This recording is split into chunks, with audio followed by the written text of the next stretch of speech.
Welcome to my analysis of my crying patterns while reading the Before the Coffee Gets Cold series. Please sit down.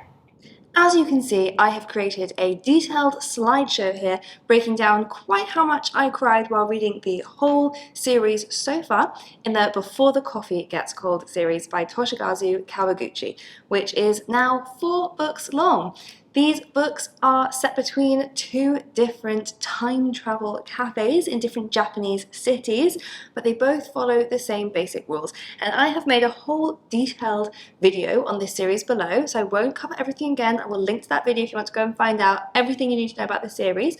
But to give you the rough gist, these cafes give you the chance to travel in time as long as you sit in a particular chair, you have a particular waitress pour you a particular cup of coffee. Once you are in the past or the future, you cannot move from your chair. So if you want to meet someone, they have to have visited the cafe.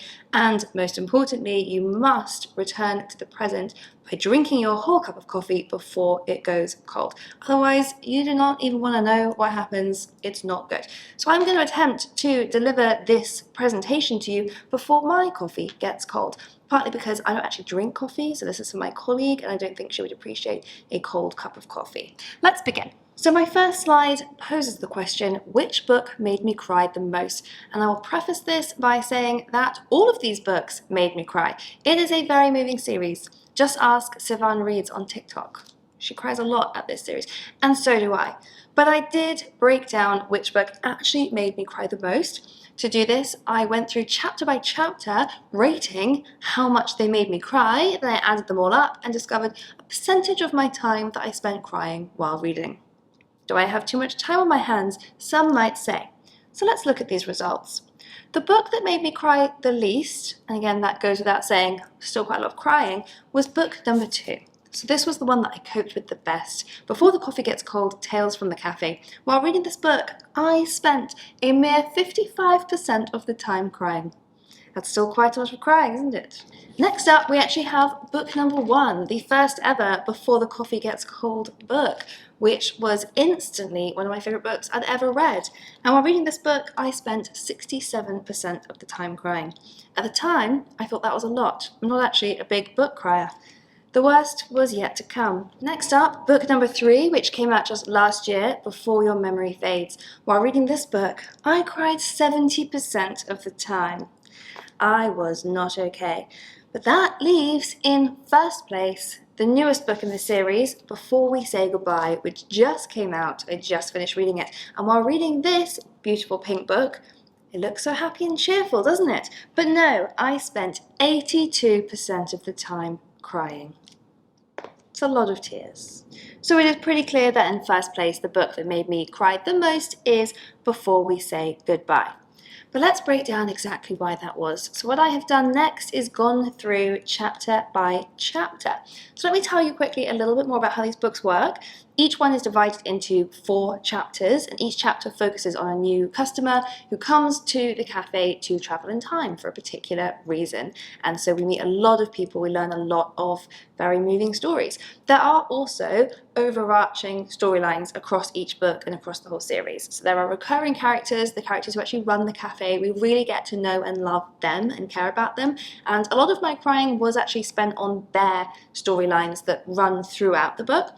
But for the purposes of these next few slides, I'm focusing on each time travel story and how much they made me cry, starting at the bottom with the ones that just got me a little choked up, all the way to the inconsolable, lying on the floor, sobbing of the saddest storylines in this series. And a lot of what makes these stories so poignant is that another very important rule about how the time travel works is that no matter what you do while back in time, you cannot change the present. So you can go back and do things differently, but when you come back to the present, your present reality will still be exactly the same. And that is something a lot of people in these books find very hard to accept, but it's actually very important. The traveling through time gives them the chance to come to terms with their grief, to come to terms with things that happened to them, to apologize or to say goodbye to people that they didn't get to, but it will not change their present.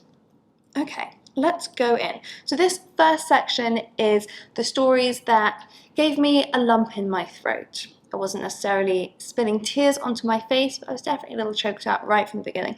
And the very first one is The Lovers, which is actually chapter 1 in book 1. So this was my very first introduction to the Before the Coffee Gets Cold series. I straight away knew that I loved this book. The second I read this book, it was my favourite book, one of my favourite books of all time, really. But this first book didn't actually make me cry, it just gave me a lump in my throat. This one's called The Lovers, and it is about a woman who travels back in time just a week or so to redo a breakup conversation with her boyfriend. She knows that it will not change her present, but she realises that she can perhaps change her future by coming to terms with her past. Next up is a chapter also called The Lovers, but this time from book number 2. This one, we are stepping it up a notch. This is about a man who knows that he is dying, and so he travels to the future to make sure that his girlfriend has moved on and is happy without him. Serious lump in my throat for that one. And then next up, a story that definitely put me into sort of shimmering eyes territory, The Married Couple. This is about a man who travels back 30 years to give his wife a birthday present that he never had the chance to give her before she died, and he learns something that he never knew about her feelings. The next section takes us into single glistening tear down the cheek territory. So these stories are upping the game a little bit, they're a little bit sadder. The Proposal was a story from the most recent book, book number 4, Before We Say Goodbye. This is about a woman who wants to go back in time and redo the moment that her boyfriend proposed to her and that she said no. What makes it so sad is how completely unable she is to accept that she won't be able to change her present. The Daughter is a story from book number 3. This is about a young woman who hates her life, and she goes back in time to confront her parents who she wished had never had her.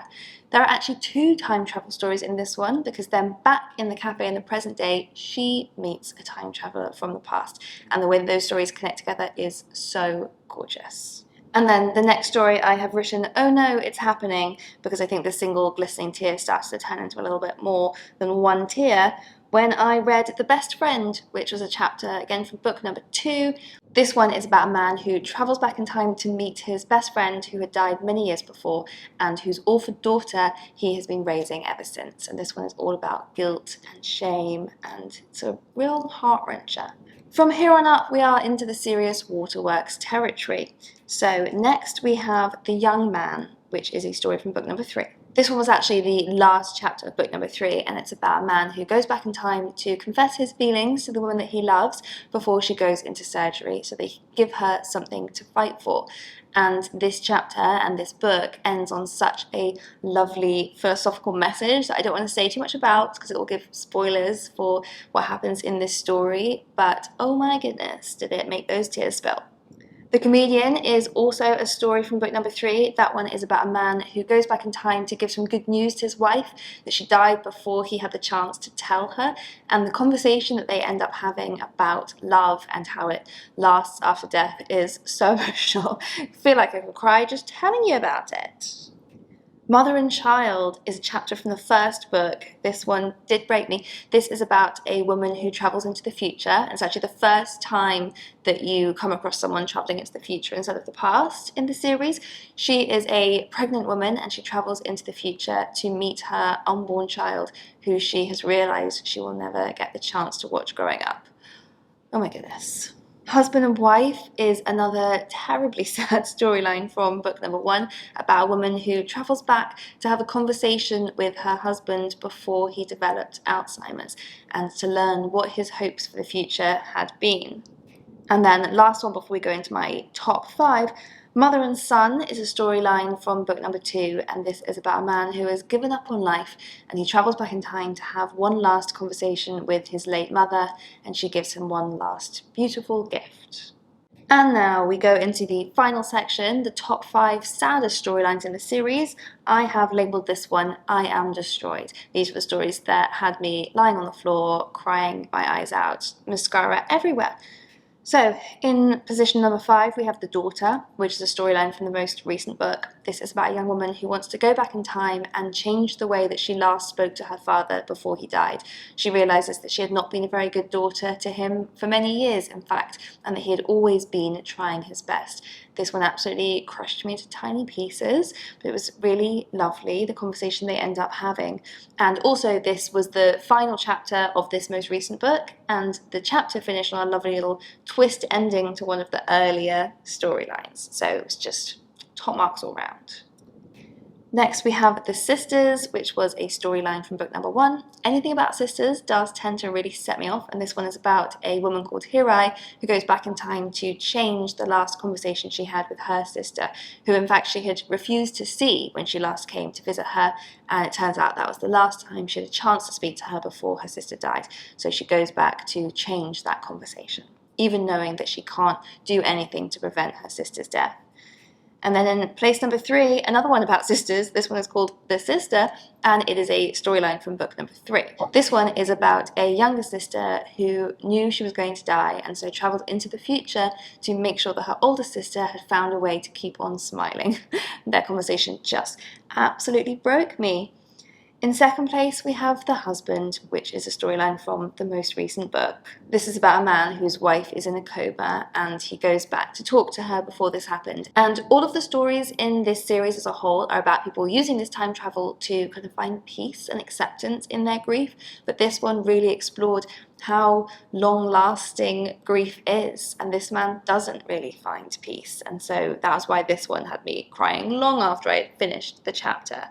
But then finally, in first place, the one that made me cry the most is another chapter from this most recent book. You can see why it came out on top.